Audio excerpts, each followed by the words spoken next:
এই ধরনের অঙ্কগুলো করার আগে আমাদের জেনে রাখতে হবে যদি এনের পাওয়ার যদি -1 হয় তাহলে এর মান কত হবে? এর মান হবে 1/n। দেখো 1/n প্লাস 1/n, এটার ক্ষেত্রে ঠিক এরকম যে 2 এর মাথায় কত আছে? না -1 আছে। 2 এর মাথায় যদি -1 থাকে তাহলে কত হবে?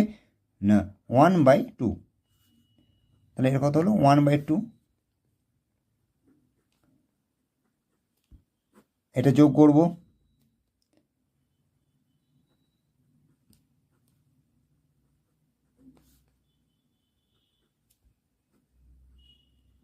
2/n সমান 1/2।